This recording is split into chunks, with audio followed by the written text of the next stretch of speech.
So just to intro our speaker for session 4, Lynn O'Hara is the Director of Programs for National History Day. She joined History Day after 12 years in the classroom at the middle and high school level. She is a National Board Certified teacher and holds degrees from Penn State University as well as Villanova. And without any further ado, so that she has a maximum of time, we'll give it away to you, Lynn. All righty. Good morning, Al. Thank you so much. I'm excited to join you from my home just outside of Philadelphia, Pennsylvania. Honestly, the weather's no better here, but they're talking about 60s, which for Pennsylvania in December is a big deal. We're so excited to have you with us to talk about some different strategies for engaging students with primary sources. Couple things as we're getting started and as we're getting ready to go. First off, I apologize for the fact that my voice is really shaky. I've been sick this week, so I apologize up front for that fact. The second thing I'd like to know is that I'd like you to know that I would like this session to be interactive. I can talk at a screen for an hour, but I don't want to just do that. I want to get you involved. So we're going to do poll questions. We're going to do discussion-based elements, and we're going to analyze some primary sources together. So be prepared for that. Feel free to turn on your mics to ask questions, to turn on your cameras. Please know this is a no judgment zone. If you don't have your makeup on, if you haven't finished your coffee, if something's going on in the background, it's cool. Don't worry about it. It's more important to get you engaged than to worry about what anybody's looking like this morning. My name is Lynn O'Hara, and I am the Director of Programs at NHD. My job is to work with students and teachers all over the country and around the world. And our goal at History Day is to improve the teaching and learning of history. And we'll talk a little bit about the contest and what that is and how that does it. But so much of what we do is to think about what goes on in classrooms and how we can work to engage students with primary sources and active learning strategies. And if you've worked with me before, I am really into active learning. I really don't think that anybody learns that much if you just kind of sit and passively listen. And I don't care if you're in kindergarten or in grad school, I think that rule is really important. So what I'm going to do today to go ahead and get started is to just kind of give you an overview. I like to be respectful of time. I will make sure to finish either on time or before time because I think that's really important. So we're going to start with a little welcome, an agenda, what is National History Day, a little overview, and then how do we partner with the Library of Congress to help teachers? Excuse me. From there, we're going to go into the interactive piece in the presentation, couple quick shameless plugs, and then wrap with question and answer. But before we get started, what I'd like to do is ask everybody to go into the chat box to say good morning and to tell us what kind of students you work with. Do you work with elementary students, middle school? Or do you work with college students? I'd love for you to say hello. It helps me get to know. I think most of you are in Mississippi. I'm really sorry I'm not in Jackson today because I've been there before and wow, the museums there are really incredible. But I'd love for you to go into chat and say hello. Tell us what grade level students you teach and what is your favorite part of history to teach. So we'll start there. Quick little warm up as the last couple people trickle in before we get started. So let's see. Good morning, Alberta. Who else is in? Go ahead, say hello. Tell us where you teach and what kind of students you teach. All right, we've got Etta joining us. She teaches freshman English. Freshman English is so important. We know that students who don't pass freshman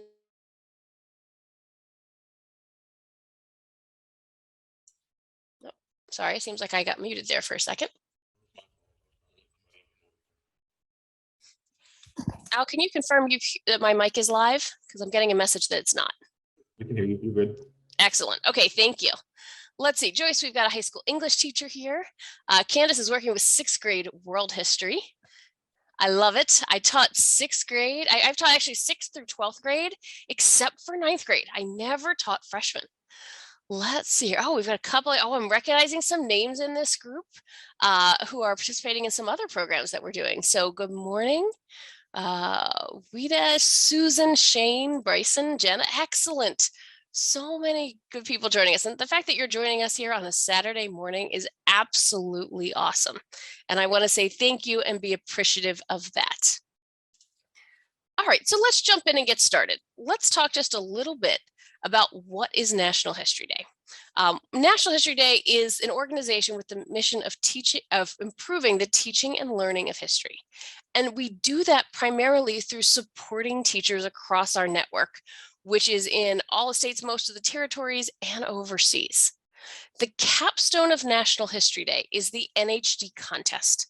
So the NHD contest starts at the local level. It starts in schools and is run through our 58 affiliate programs, of which many of you work with the team at MDAH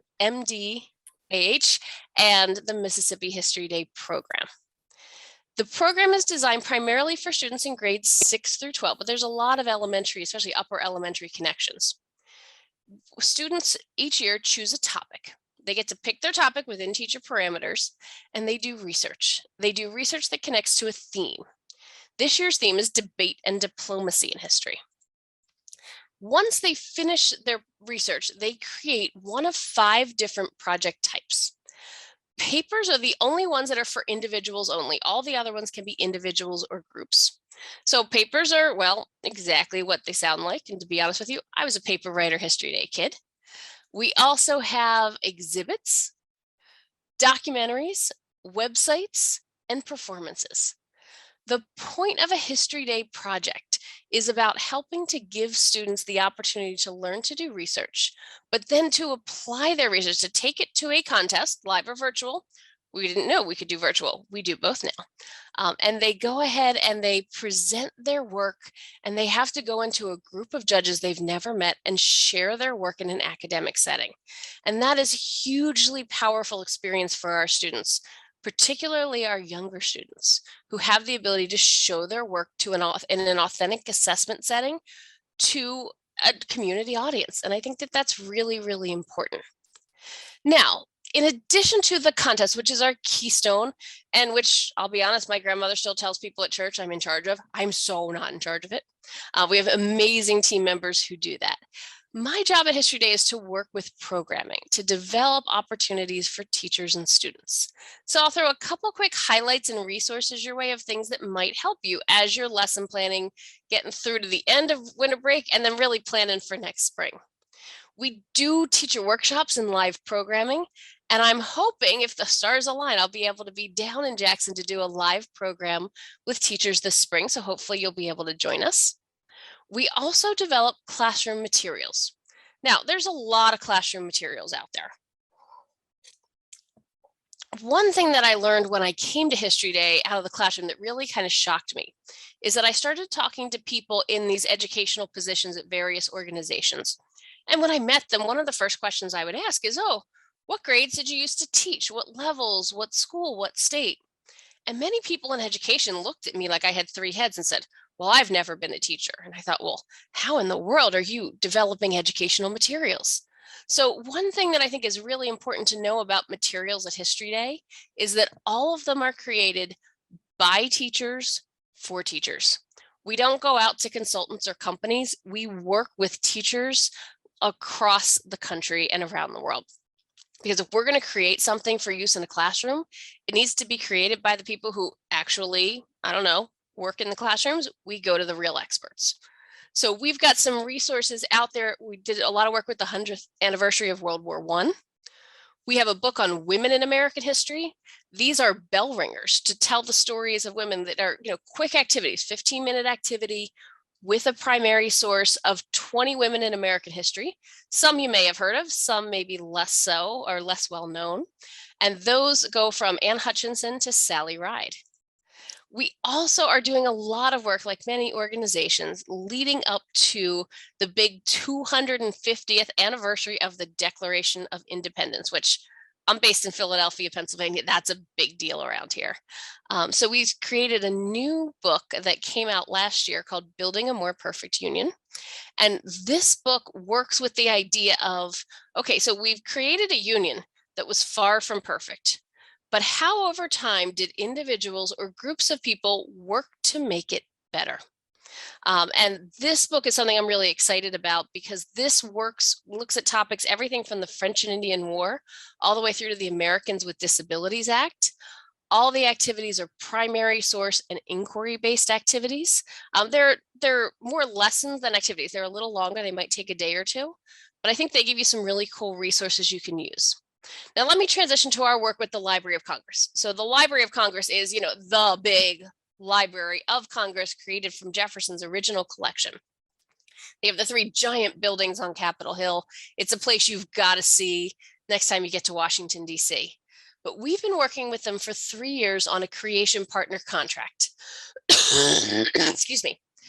And one of the things we've created is a teacher guide. It's a guide to help take you through the historical research and argumentation process with your students.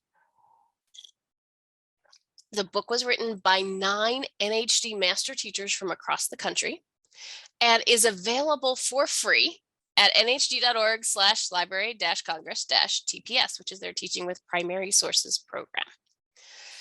Now, that's kind of an overview of some resources, some things that might be helpful to you or you might want to grab or check out.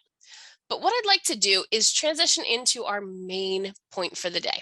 So we are actually going to start with a poll.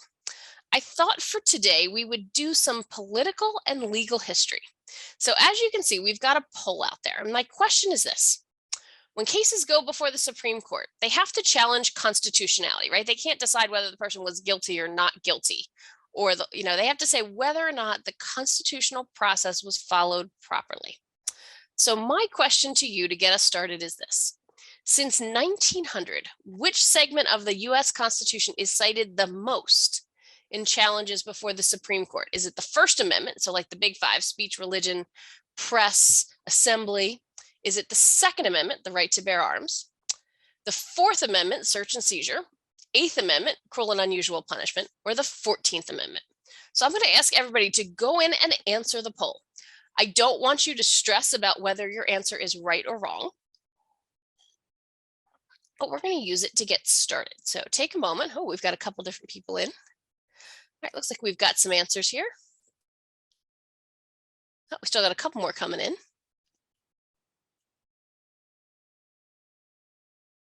All right, looks like we've got 100%. Would you guys like to go ahead and close the poll and we'll take a look at your answers? All right, it looks like 69% of you went with the 14th Amendment, 15 went with the 4th, and 15 went with the 1st. And actually, the group in this case is correct. The 14th Amendment is super duper important. And this is an amendment that comes out of the Reconstruction era. And I know this is something that I'm kind of building off of some of the things that you were learning last week. But I think when we work with students, when we start talking about the Constitution, it becomes very overwhelming. And I think sometimes we need to look at the Constitution as just a sentence or 2 at a time. And I think Section 1 of the 14th Amendment is something that all of our students need to be able to master. So I'm going to ask you to take a look at this and pause for a second, read these 2 sentences, and it's only 2 sentences. Pause and read.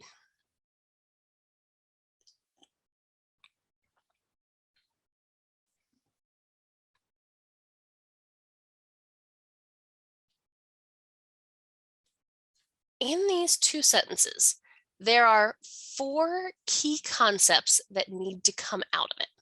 And I'm going to this is where we're going to kind of turn this into a little bit of a discussion. So I'm going to ask somebody to be brave and to either unmute themselves or go into chat box, because either Shara or Al will help me by go ahead and voicing some things that pop into chat. What are the 4 key concepts that people need to be able to pull, or that we need to help our students pull out of these 2 sentences of the Constitution?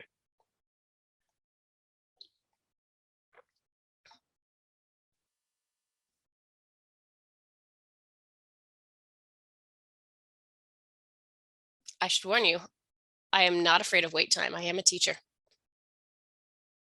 You can give me one of the ideas.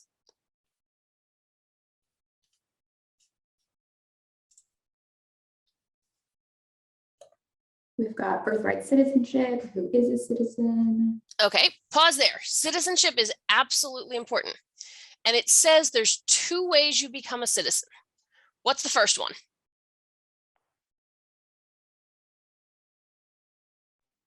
Born or naturalized? Exactly. So you have to either be born here or naturalized. And if you are a naturalized citizen, you have all the rights of citizenship save for one. What's the one thing you can't do if you're a naturalized citizen?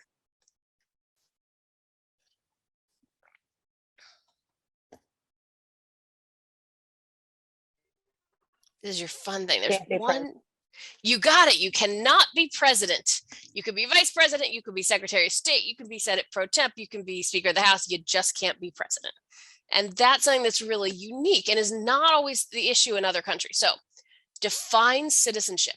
This is the first time, 1868, the Constitution defined who was a citizen, and it defined it at a national level. Okay, that's the first piece we've got to know. What's the second thing that comes out of these two sentences? There are restrictions on the state to make or enforce laws that obviously, I mean, I'm just reading for it, shall abridge the privileges or immunities of citizens of the United States. So pause right there. Yep. What in the world does that mean? What are privileges and immunities? Well, the very first ones are laid out as life, liberty, and property to a certain degree. I mean, those are privileges that we have, but I think there's also privileges that are, like, if we go back to endowed with unalienable rights as your creator, I think it kind of goes back to the beginning to a certain degree. So, you know, that's a wealth of things. Your right to be, your right to think, to speak. You know, it goes back to the others. It makes reference back. It has to, because there's spoken before this one. Exactly. Privileges are positives, right? Things you're allowed to do. So if we think of legal things you're allowed to do, that's everything from freedom of speech, freedom of religion, freedom of the press, the right to protest. But it's also other things that get allowed. So like the privilege to marry, the privilege to have something in one state, whether it be, you know, I can take my car from Pennsylvania, I can drive to New Jersey. The ownership of my car is determined by that title that is registered in Pennsylvania, still mine when I cross over the border. And that's really important. So privileges, immunities, things that I'm protected from stay the same even when I cross state lines. So once I'm a citizen, once I have privileges, they're supposed to be the same everywhere. Okay. What's the third thing that comes out?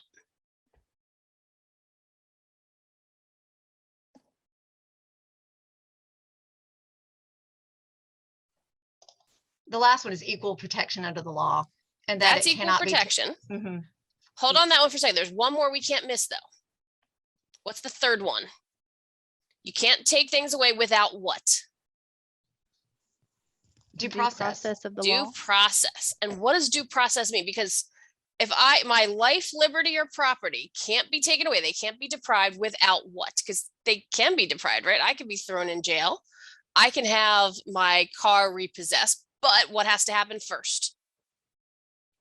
Oh, I see it in chat. We've got, exactly. There has to be a legal process. There has to be a trial. There has to be a judge or a jury that rules and says, yes, you did commit this crime. You need to serve a prison sentence. Or yes, you stole this, or, you know, you owe somebody else money. We can take this in order to pay them back. So there has to be a process before we take your stuff away. And the last one is equal protection under the law. So what does equal protection under the law mean?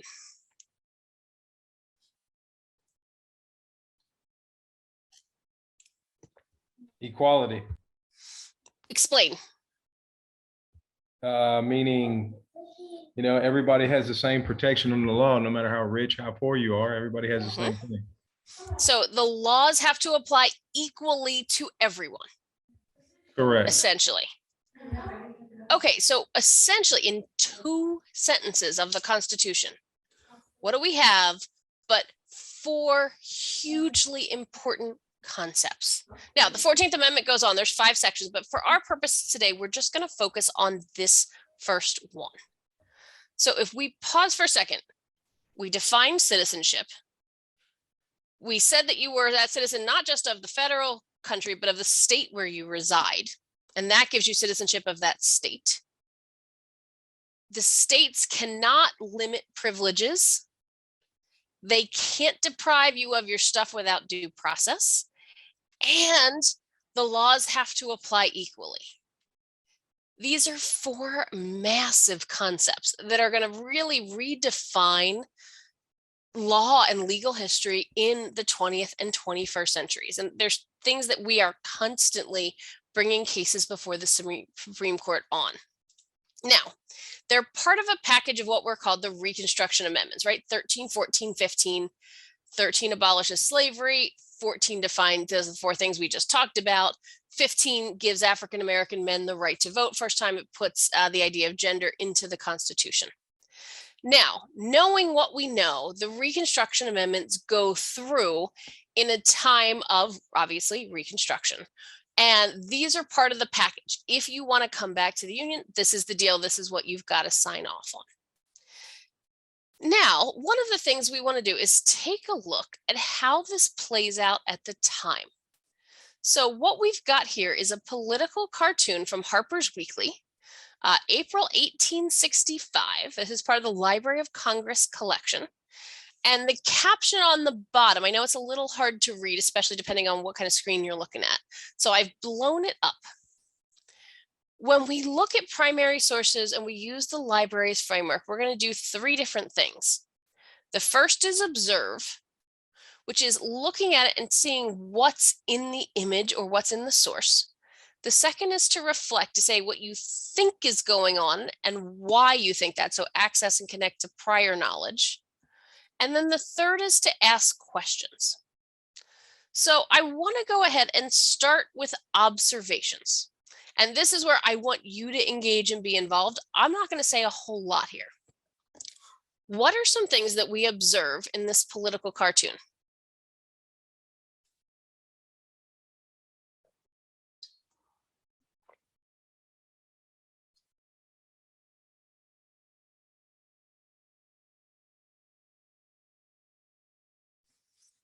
Let's see.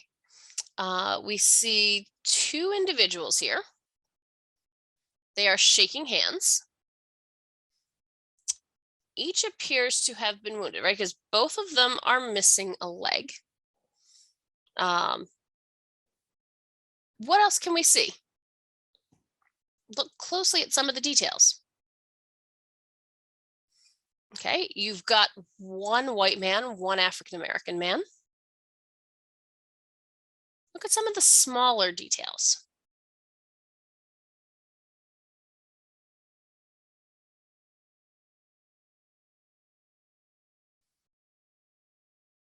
Okay, let's see. I've got a couple comments in the chat.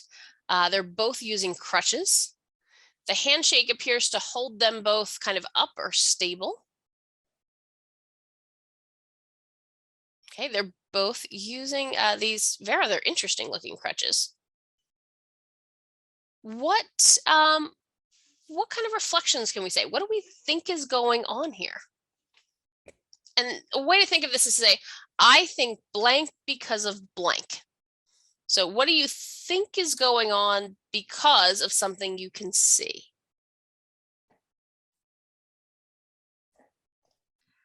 Just the way that they're clasping hands, and it's a firm grip, right? Because you can't see the fingers of the other man. Mm-hmm. And then they both are missing a leg. Their legs are on the same side, which I think is interesting. And the grasp is firm, almost as if they both need the remaining leg to be able to support each other. Okay. Like at that time period, a lot of men thought that they were half a man, right? So these 2 halves of a man make a whole man now.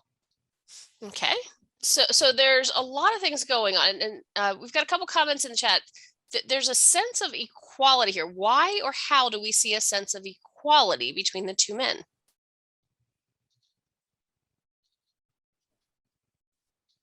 How is that implied either directly or indirectly?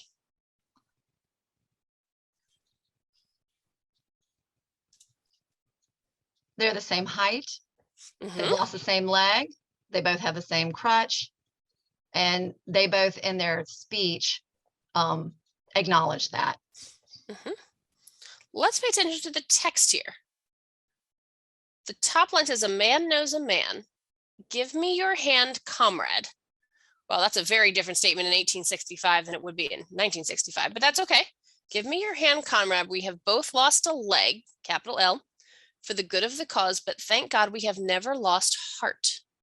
What's going on there? Well, a couple interesting points about equality. They're both acknowledging each other. Neither seems to have more power. They're about the same height, the same size.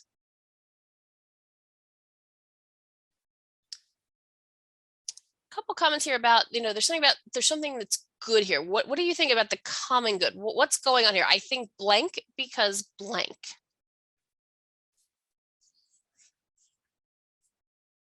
Let's see.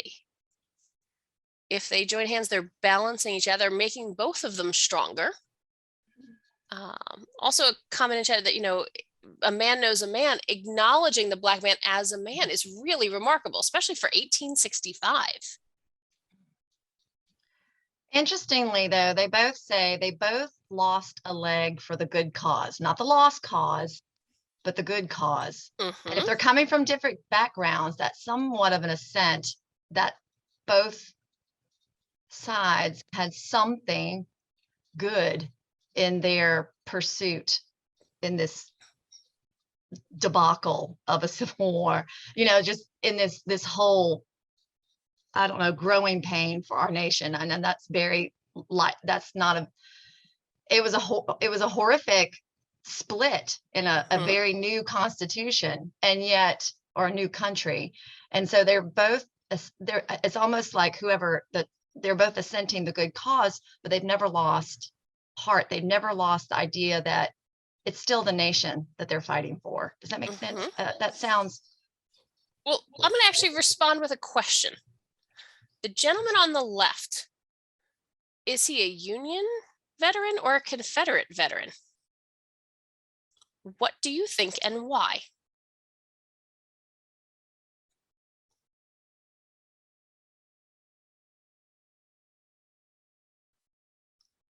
Oh, it got more interesting now, didn't it?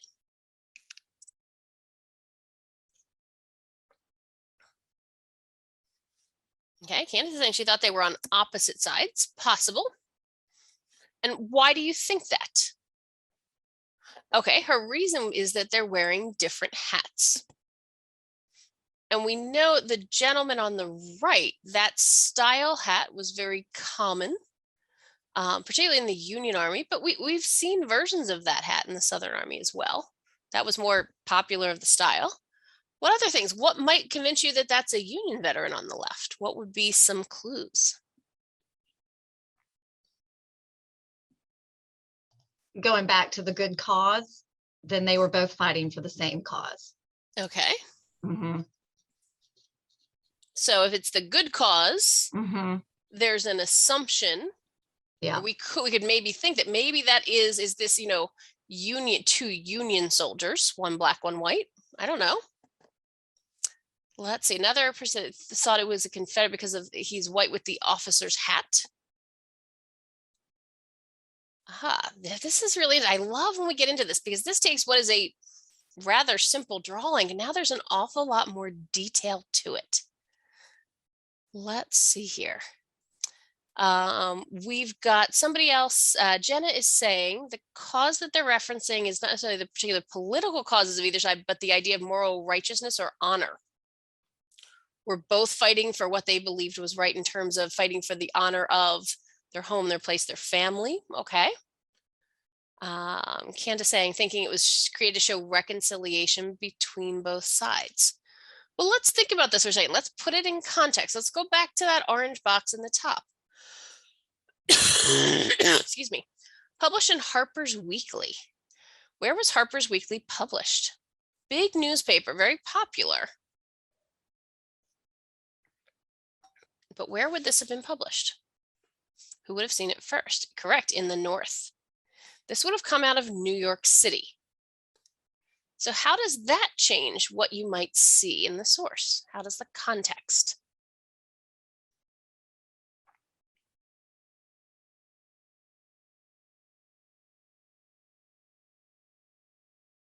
Let's see, Jenna saying there were draft riots in New York City. Absolutely.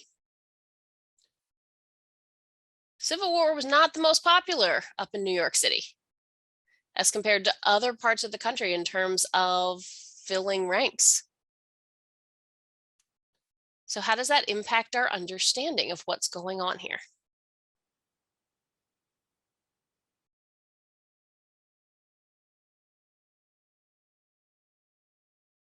Okay, Bryson saying 2 veterans that fought for the same cause. So that would lean him more to thinking that that's a Union veteran on the top. And here's the thing with these political cartoonists, even the really good ones, they didn't give us an explanation to go with it. So I don't have an absolute firm answer for you. But I think when we look at primary sources and we really start diving in, we can take something like this one, which is relatively simple and a very simple pen and ink drawing. And it really starts to see different layers of what's going on in 1865. So every cartoon is an expression of a political opinion. Good or bad, right or wrong, left, right, doesn't matter. It's somebody's opinion. So what is the cartoonist's opinion? What is it that he is trying to say with this cartoon, or what is he trying to advocate for?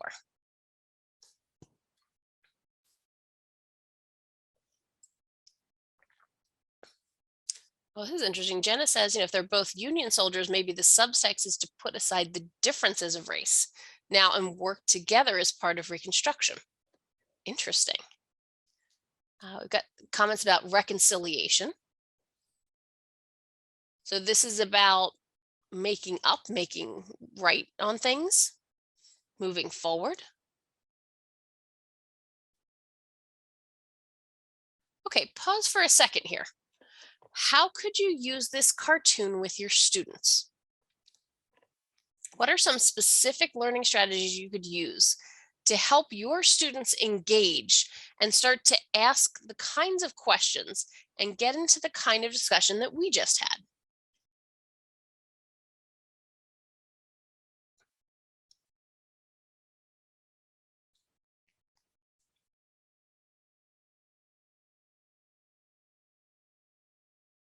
This is one of the things where I wish we were live, because I would just be like, turn to your neighbor, let's talk about it. What are some things you could do?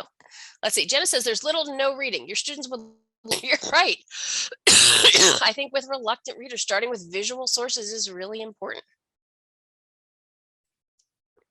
I like to start a lot of lessons and activities, quite frankly, even with adult learners, with a visual source. It gets everybody awake and paying attention. What are some ways we can help them notice details? Because there's definitely some things that we start to pick up when we look at it a little bit longer. What are some ways we can help them see the little pieces?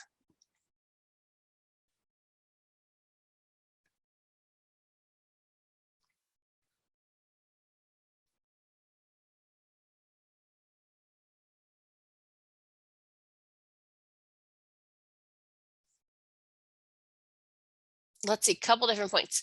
Show it in pieces. Absolutely. Segmenting things is really important. Show the left side of the picture, show the right side of the image, show the caption, then put it all together. Another strategy, start with the caption and the date. Ask the students to sketch out one. Let's see here. We've got a comment from Robin. The reader won't be given an opinion, but the opportunity to voice their own. You're right. Political cartoons are statement of opinions. And generally, when we put one out, about half the people are like, yeah, right on. And the other half of the people are like, oh, no way. There's absolutely no way. And I think that's important, because political opinions, if they have to be expressed, imply that there's an opposition. And that's a really good way to get students thinking, what's the other cartoon look like that comes out in the other newspaper? Okay, so here's what I want to ask the question, though. How is it that we go from the 14th Amendment and cartoons like this to the reality of segregation in the 20th century? What's the transition that our students need to see between Reconstruction and the 20th century?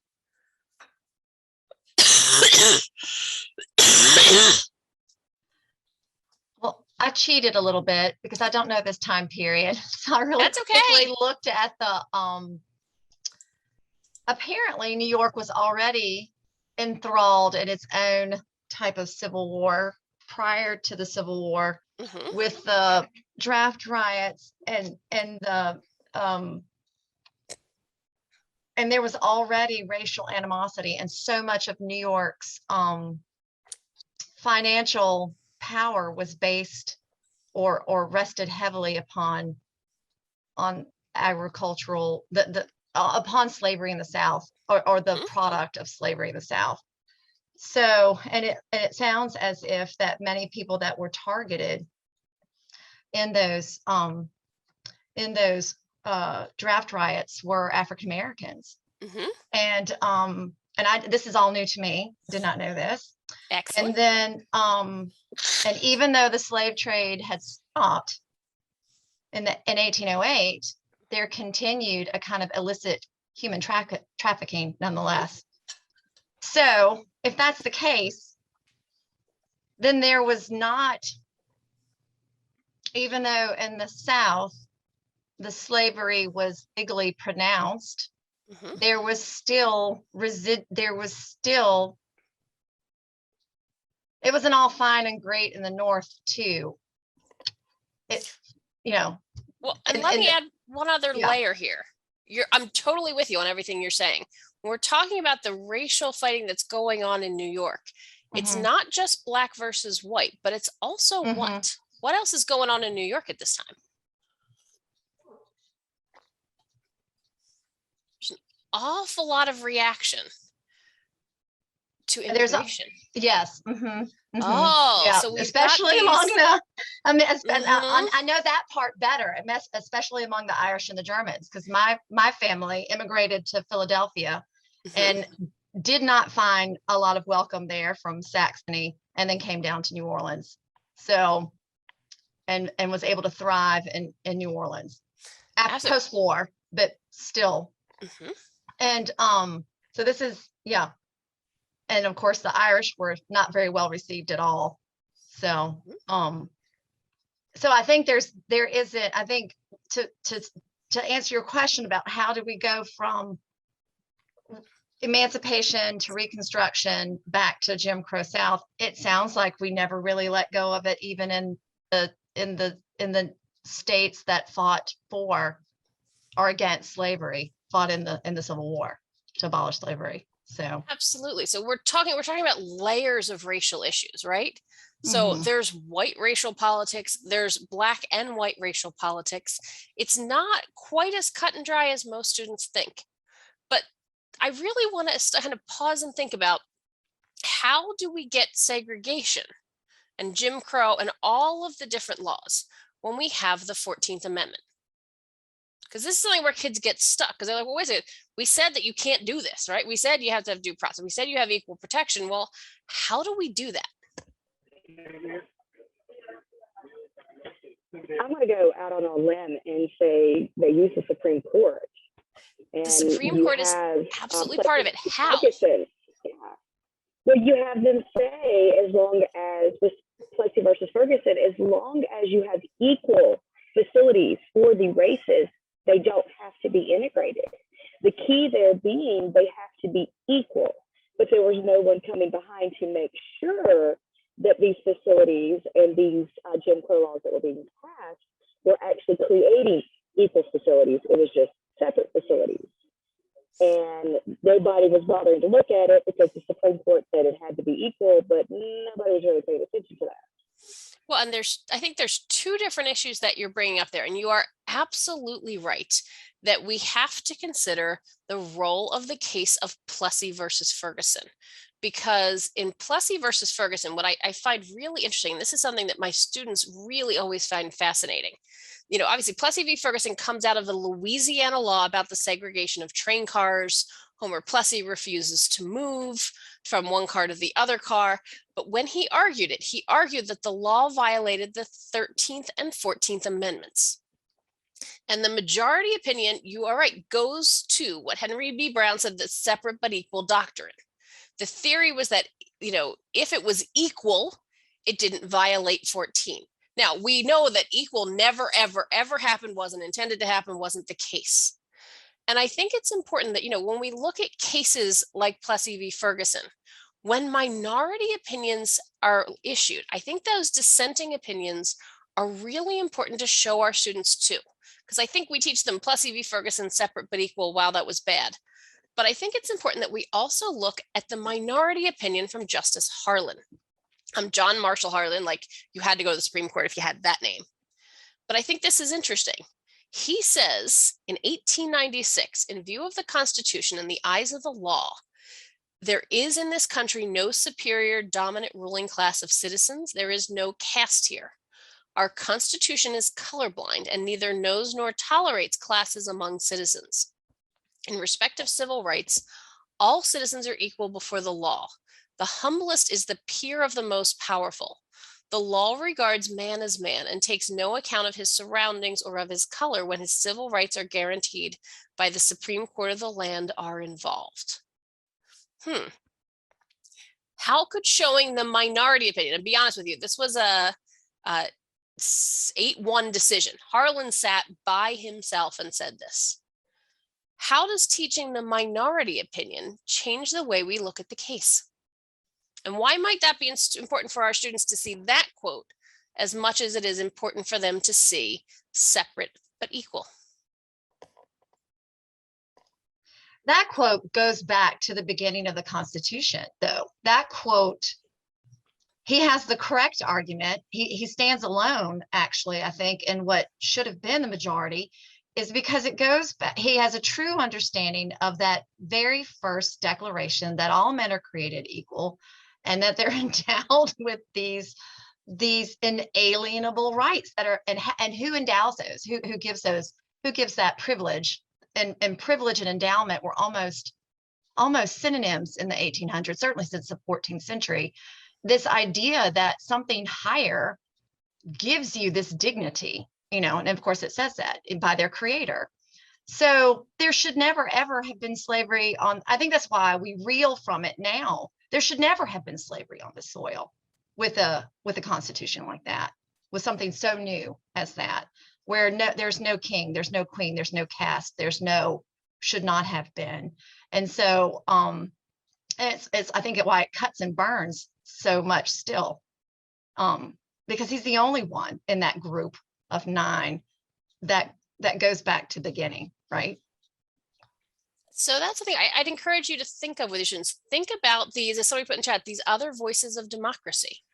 Think about the dissenting opinions as much as the majority opinions, because I think it's important for students to hear that not everyone agreed with this. And Harlan was absolutely in the minority at the time, but it's sometimes these minority ideas now become the majority opinions down the road.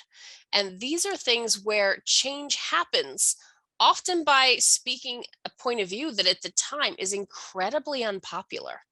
And I think that that's really important. And there's a comment in the chat too also about how, somebody in this status, a Supreme Court justice saying this is really powerful, even though, he lost the case.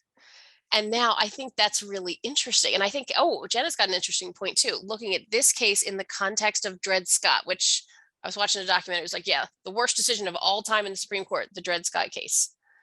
But the idea of how judicial precedent changes, because what the court says today is not necessarily what the court is going to say in 20 years or 30 years or 50 years.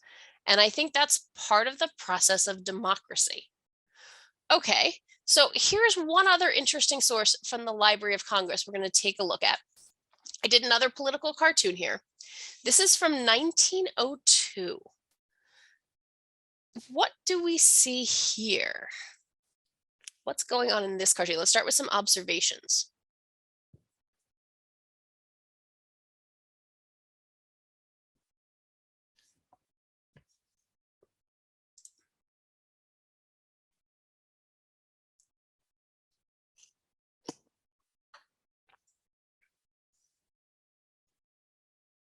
Start simply, what do we see? And thank you, Maria, for showing the link out if it helped you to zoom in. So let's see. Congress is a rather large man who is doing what? He's sleeping in a hammock. Let's see. Also at the top, we see the elephant. And if you look close enough, you also see a donkey. And they've got the phrase, don't wake him up. Let's see. What else do we see here? Look closely. There's lots of interesting little bits in this one.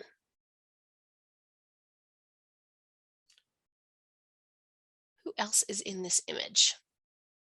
Or what else is in the image?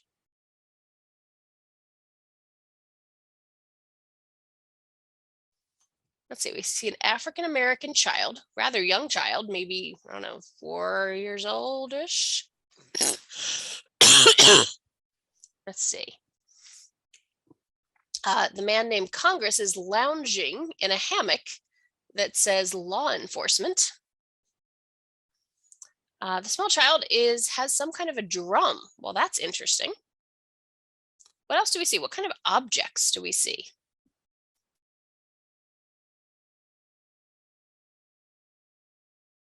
We've got the 14th Amendment. What is the 14th Amendment drawn on? What do we think that is? What does that look like?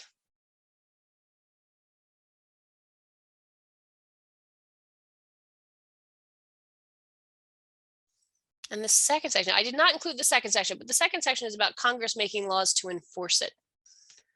What's the 14th Amendment drawn on? What's second section drawn on? Let's see. Second section looks kind of familiar to me, but it looks like it's something that's broken. I think we've got a couple ideas in the chat box here. Something about some kind of the back end of a gun, maybe? A rifle butt. You can kind of see a trigger.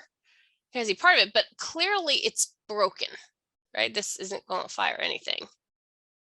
And the 14th Amendment, what is that? What might it be? Well, that's an interesting question. Maybe it's the other part of the gun that's broken off. Okay, so what do we think is going on here? I think blank because blank. Let's jump to reflection. Let's see here. Robin says the child looks frightened or unsure of his next move. It's kind of the look on his face looks like there might be fear there. Let's see here. The Congress is asleep in terms of law enforcement.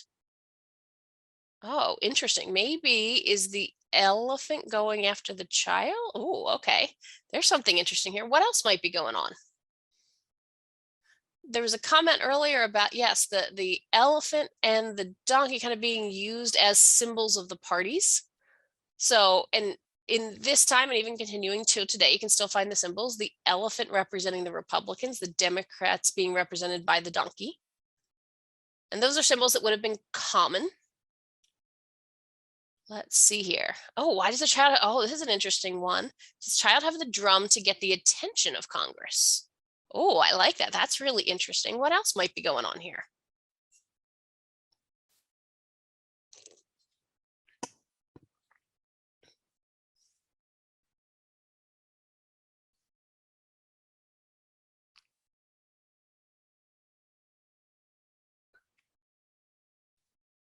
Oh, this interesting. This warning about don't wake him up. What would happen if Congress woke up?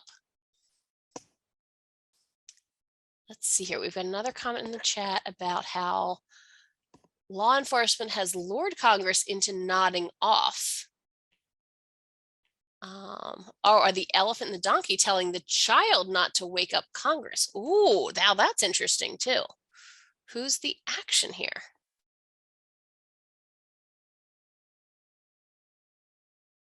Let's see here. If Congress woke up, it could eliminate the power of the majority. Okay.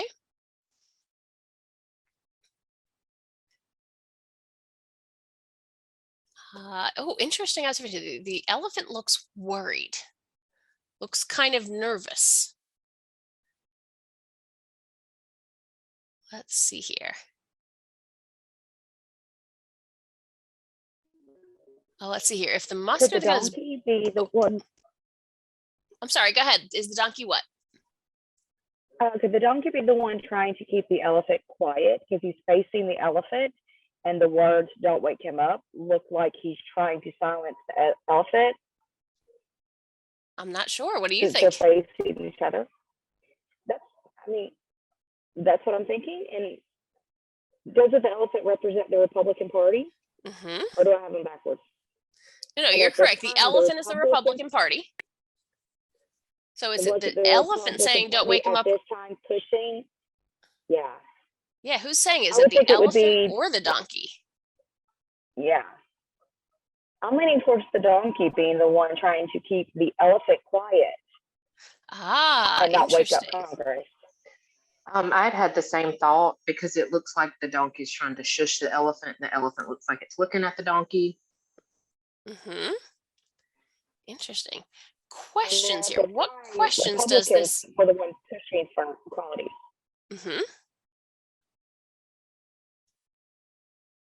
And there's a question here, isn't the time the Southern states were not representing her? The 14th Amendment was passed with the Reconstruction. That's part of the deal. You had to sign off on 14 to come back into the Union.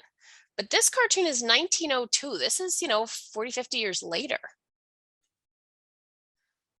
So let's talk about this drum for a second. A couple of people have commented on this. When we talk about drums and we have drum as a symbol, what are we trying to do with a drum? If we say, bang the drum, you're trying to do what?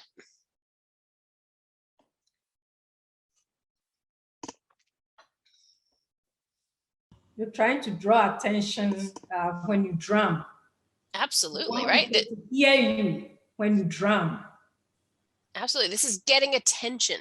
We've Yes. got call to arms, rally. This is like, hey, come listen. If I'm banging a drum, this is come listen to me right now. I have something that you need to hear. Yes. And if that drum is broke, now this makes this a really interesting cartoon. And I see the child terribly frightened and wondering what was going to happen to him and to his people in terms of Congress being asleep on the laws of the land and on his 14th Amendment rights. What was going to happen to him and his people, that African American child. Absolutely. And if we think about, if we look at that, drawing attention to the Congress being asleep by drumming and saying, come help, I need help. Absolutely. Well, in theory, if we're going with this kind of safari montage, the person with the gun is supposed to protect you from the safari animals, in this case, the Democrats and the Republicans. But even if Congress was awake, the gun they have to protect the child is broken. And so I think when we really get into this, there's a whole lot of really interesting and fascinating imagery here. Now, we could stick on this, and quite frankly, we could do this like all day long because it's so much fun, and I've got a whole bunch of these, but we've got to stop and say this, so what? When we look at the Reconstruction Amendments, why are they important? So what I'm actually going to do is give you a little legal history challenge and ask that we go ahead and launch the second poll, please. And in the second poll, the 14th Amendment is argued before the Supreme Court in which of the following cases? Now, this is a multiple check, so you can choose 2 of them, 4 of them. These are probably some of the most famous cases that go before the Supreme Court between 1896 and 2015. Now, we know that it's Plessy v. Ferguson because I told you that answer. So that one's definitely a check. But I'd like you to go through and check which of these cases do you think involved the 14th Amendment? Because these are very different kinds of cases. Go ahead and respond to the poll for me. And don't worry about getting it wrong. It's okay.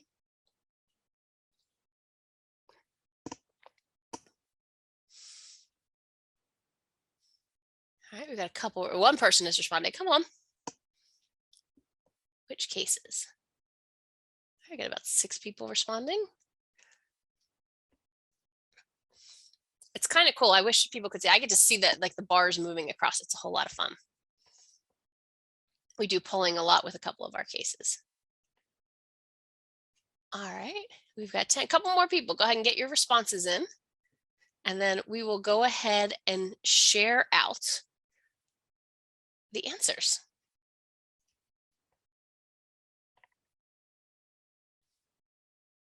All right, let's go ahead and share out the responses. The answer is actually all of the cases. The 14th Amendment is so important and so powerful. It becomes a component of all of these cases that are hugely important to our legal history, to the development of our modern legal political rights, and quite frankly, are being argued before the Supreme Court right now in this term. I hope that what I'm helping you to see is that when we help our students see that what happened in 1868 matters today, it's about pulling the threads through. I had an amazing history teacher that said you need to think of US history as having strings.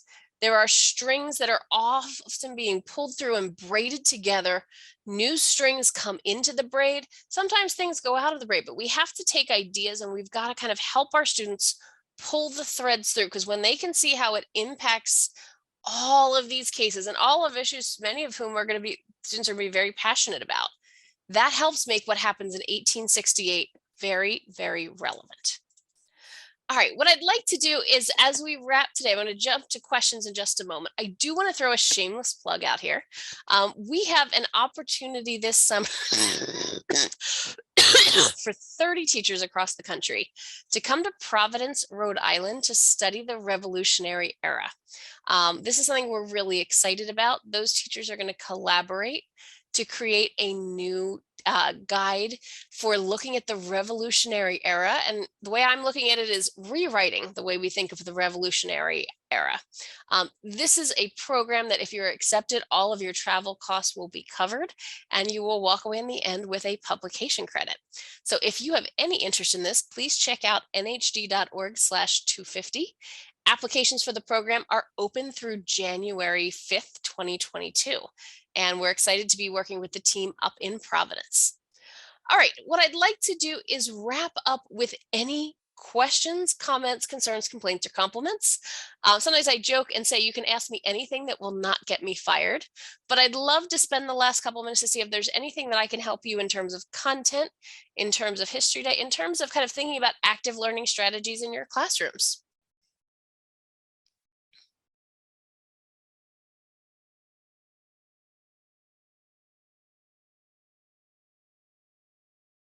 Oh, I do not believe no one has a question. Come on.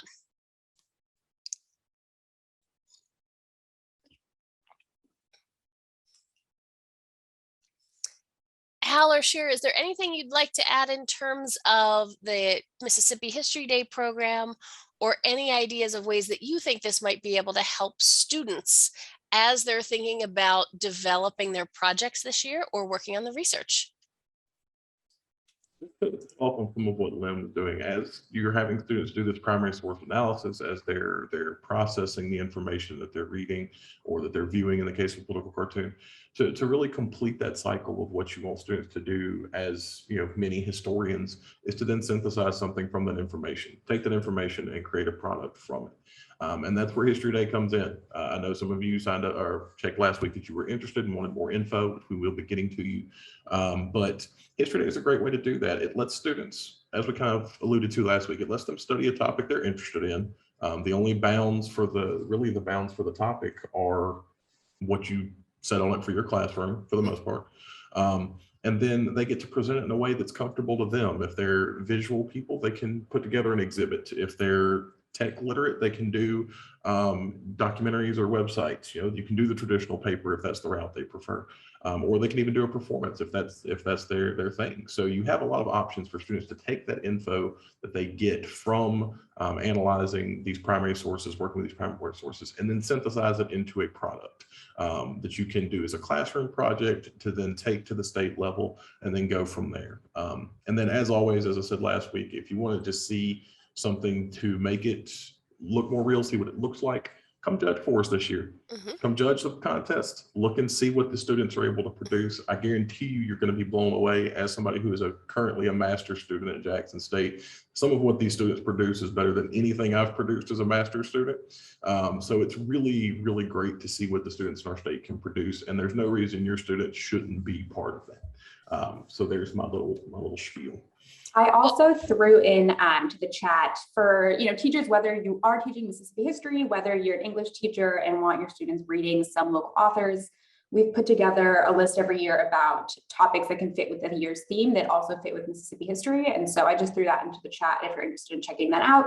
And that kind of shows you that there, you know, no matter what subject you teach, whether it's history or not, that really you can, if you're having your kids, you know, write a paper about some of these like authors or something anyways, like this can also fit into a history day project. And so feel free to check those out. And of course, reach out to us if you have any questions.